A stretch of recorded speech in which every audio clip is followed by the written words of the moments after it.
তিনি বাংলাদেশ থেকে নিম গাছ নিয়ে বাদশাহ ফাহাদকে দিয়েছে, যেটা আরাফাত ময়দানে জিয়া গাছ নামে পরিচিত। দেশনেত্রী বেগম খালেদা জিয়ার শরীর কন্ডিশন ভালো থাকে তাহলে তাকে দেশের বাইরে নিয়ে যাওয়া হবে।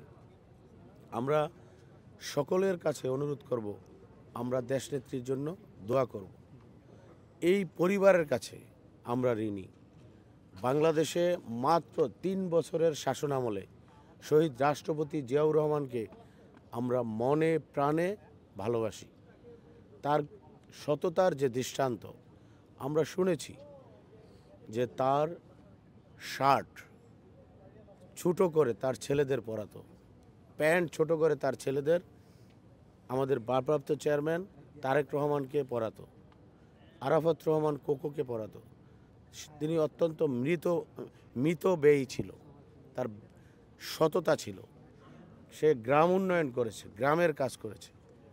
তেমনি দেশনেত্রী বেগম খালেদা জিয়া দেশের জন্য কাজ করেছে।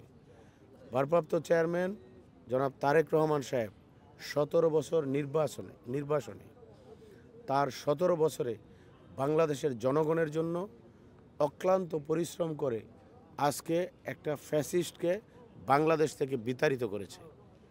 আমরা দেখেছি শহীদ রাষ্ট্রপতি জিয়াউর রহমান সাহেব বিশ্বের ইরানের যুদ্ধ তিনি তার নিগোসিয়েশনে থেমে গেছে।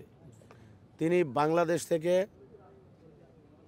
নিম গাছ নিয়ে বাদশাহ ফাহাদকে দিয়েছে, যেটা আরাফাত ময়দানে জিয়া গাছ নামে পরিচিত।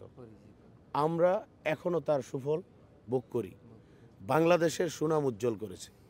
তেমনিভাবে শহীদ রাষ্ট্রপতি জিয়াউর রহমান, দেশনেত্রী বেগম খালেদা জিয়া, তারুণ্যের অহংকার তারেক রহমান এবং আরাফাত রহমান কোকো, এই পরিবারের যে অবদান বাংলাদেশের জন্য আমরা